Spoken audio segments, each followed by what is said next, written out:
So today it turns 27 April, and it's been almost 2 plus weeks since my last exams ended. As I described in the last video, that I had started reading books again. This one was the book that I picked up, The Reluctant Fundamentalist by Mohsin Hamid. I think it made me close the book that I had been keeping open for quite some time now. I wasn't feeling something in particular after I completed my exams, came back home. I was going through life in a kind of detached way. I wasn't able to find the reason behind it. Coming to the book, like I think I should explain the book, the story behind it, and the themes, things that caught my attention. Perhaps in explaining that, I would be able to explain a lot of my experience of medical college and the things we go through in life, and when we experience life in a different manner from the place we grew up in. Well, the book opens up with a disillusioned Changez, or the protagonist, who finds himself in Princeton, America, and basically he's been there to study. To make it a bit more applicable and relatable in terms of philosophy and life, I would draw a parallel. The thing is, it mirrors the journey of the feeling one experiences when one is from a developing or an underdeveloped city and goes to another city which is progressed quite fast, or you can say developed in a sense, or more modern. The thing is, one finds in Lahore many things which they don't encounter back at home, and there is a certain change of values, psyche, as you live among different people and a different atmosphere in a different city, and you experience and contact all these different notions and different ideas, different forms of, you can say, living life. Lahore is quite modern, and it won't be a lie if I say that it is quite liberal and quite influenced by Western thought as compared to other cities of Pakistan. I would recall some words of my own friend. He said it during final year that he found our college quite liberal in a sense as compared to his own city, and according to his talk he find Lahore and especially our college quite liberal. But at the same point in my own thinking, I was kind of believing the fact that my college wasn't that much liberal as compared to other colleges in our own country that were far more modernized and liberal. Basic premise is that when you live in such an atmosphere and you experience life, and then you encounter the kinds of things which are common in Lahore, like going out with friends, roaming in expensive cars, having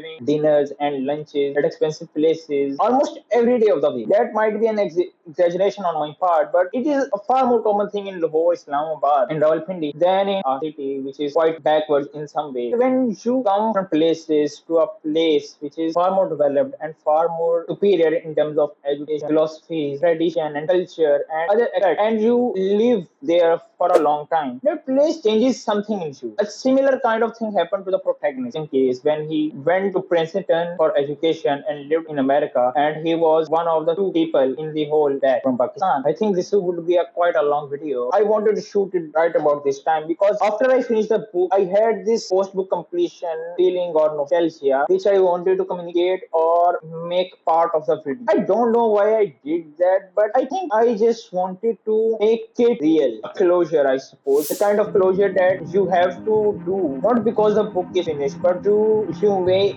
have to accept that you have finished the book. It's come to an end. It's alright that you sit with it for a moment. The next part is Mohsin Hamid explains Changez's life there, right? His relationship with his colleagues, his extracurricular adventures, his academic affairs, and his infatuation with a woman. While at the same time, he also points out the kind of sensitivity Pakistani men have towards women. It is remarkable, I must say, how being in Pakistan heightens one's sensitivity to the sight of a woman's body. Do you not agree that bearded man, who even now continues from time to time to attract your very gaze, is himself unable to stop glancing over his shoulder at those girls 50 yards away from him? Yet they are exposing only the flesh of the neck, the face, and the lower three quarters of the arm. It is the effect of scarcity. One's rules of propriety make one thirst for the improper. Moreover, once sensitized in this manner, one numbs only slowly, if at all. I had by the summer of my trip to Greece spent 4 years in America already and had experienced all the intimacy college students commonly experience. But still, I remained acutely aware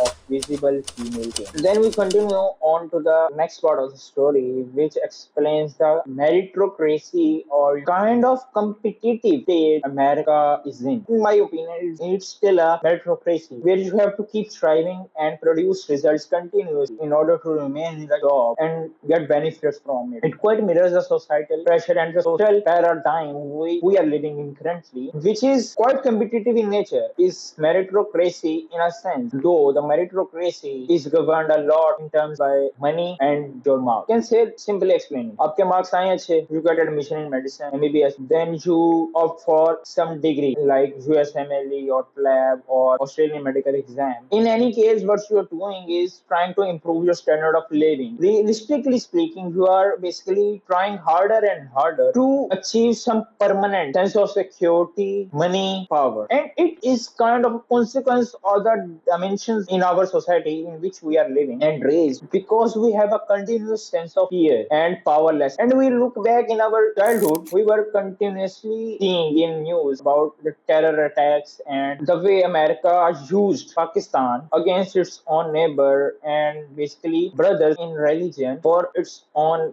gain. And we were the ones who basically endured all the, you can say, consequences of it. While America just उसने लहरगी इख्तियार कर ली. It separated itself from Pakistan and well, we spent all those years fighting terror. Anyways, let's continue.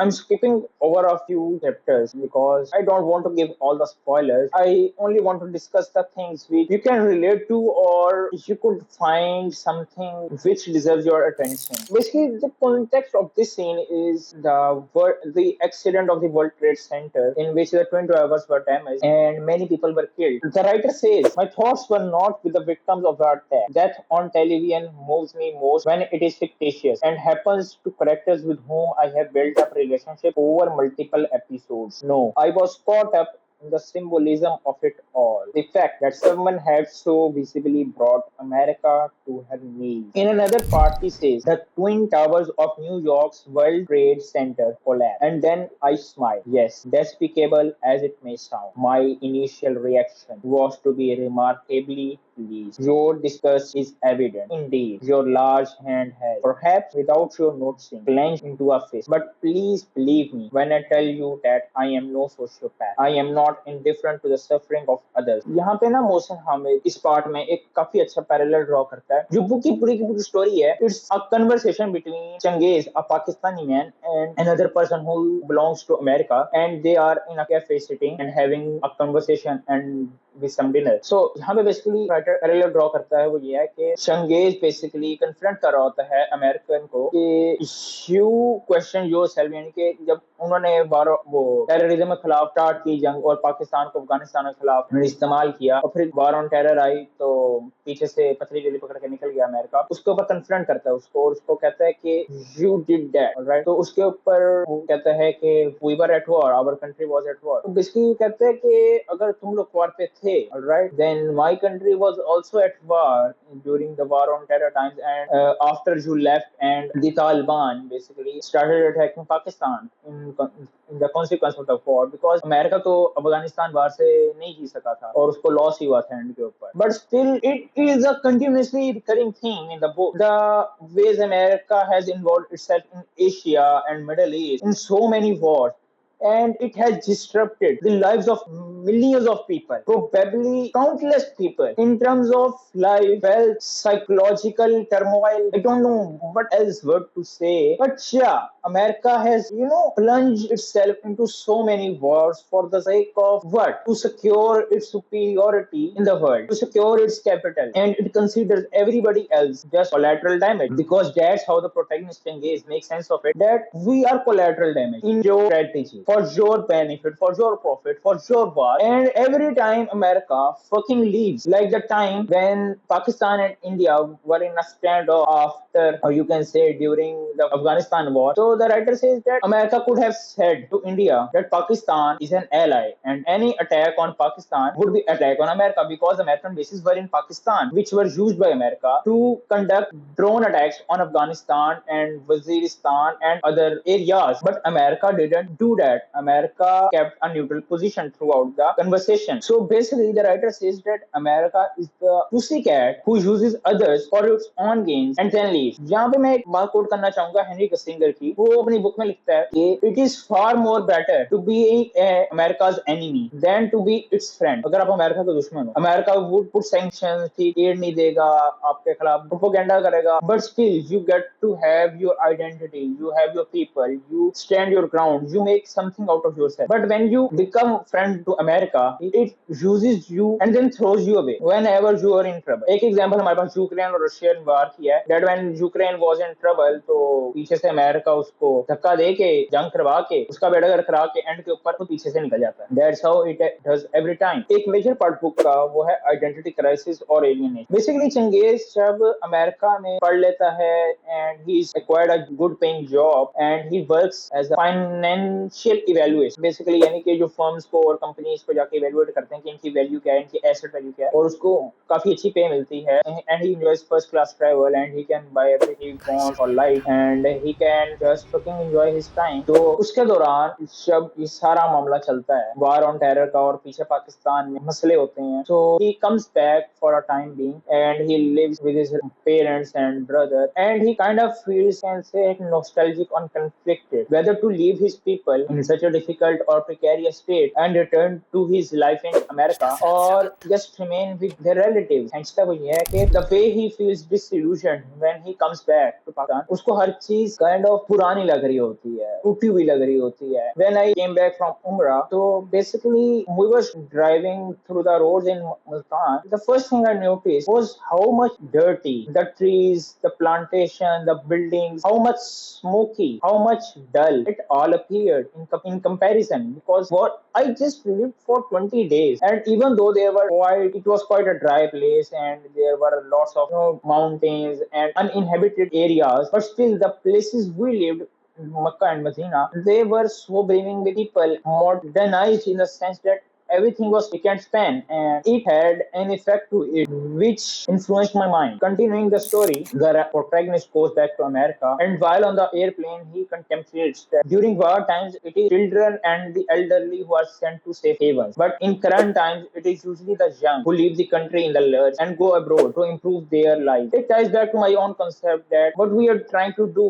when we pursue degrees like MLE, PLAB or Australian medical exam or some other kind of way to acquire money or wealth or just stabilize our life, it is essentially that we are improving our own standards of life. And it is a thing that I take from one of my seniors who basically drilled that into me. I too was conflicted as to why people pursue such degrees, which require so much hard work and money from you on your part, and it still doesn't guarantee that you will succeed. Essentially, I believe that struggle is everywhere, no matter what you do and where you go in life. Then the question becomes, what are you willing to sacrifice for that struggle? How far are you willing to go? A core idea जो मेरे दिमाग में आया था as I was reading the book, it kind of mirrored Norwegian Wood in the romantic part. I don't know if you have read Norwegian Wood. There are triggers, so if you don't want to, please don't go. So basically, in Norwegian Woods, there's a protagonist and a girl he is infatuated with, and then the girl herself had a boyfriend in her early teens to her late teens, but the guy did suicide before turning 18, and the whole story revolves emotionally around that. Alright, so basically वही parallel मुझे देखने को मिला था. The Reluctant Fundamentalist में basically the girl Erica with whom Changez was infatuated, he had a boyfriend since childhood named Chris who died because of cancer, and I think that's a problem with the way Western psychology understands the human mind, because they don't cure or address the main issue. They just put the person on medicine or on continuous therapy. I do think that therapy is beneficial to the people who are truly diseased, but sometimes people are not diseased. They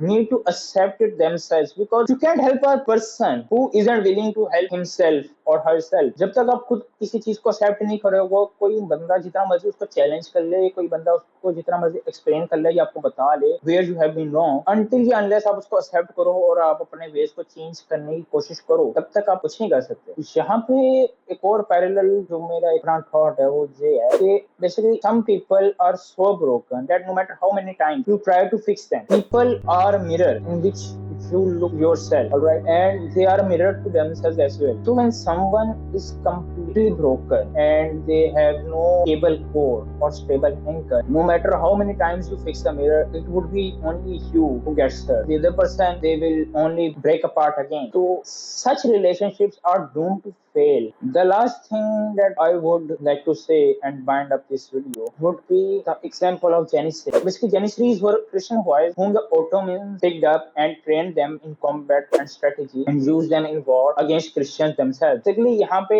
जो parallel motion Hamid ने इस example को draw करके create किया है वो ये था कि जेनिसरीज काफी छोटे होते थे, you can say 8 9 10, and they didn't have many memories of their own childhood or of their tradition, culture, and you can say core principles, or they didn't have a solid identity, so they couldn't protect themselves when they were, trained in a separate system and influenced by it, and then they were used to combat and destroy their own civilization. So basically, what happens when we experience life from a different land, like people from small cities go to a big city, or when people from Pakistan go to abroad and then continue to experience life, is the kind of thing that happened with Janissaries. Though the Janissaries were quite strong and didn't have any core, but we in a sense have a core, have our identity, which is kind of significant part of our lives and how we view the world. A senior once said to me that their values had been modified or changed quite a bit in the years they spent in college. When I watched the documentary of Zia Mohyeddin after my drop, I kind of like related to it as well and to this quote. And the thing that I would like to end this video on, when I look back in time, I realized a lot of my values have remained the same. But when I look back at the person I used to be, I couldn't recognize who am I, the person who stands now or the person whose grave I visit sometimes in the recesses of my mind. Thank you.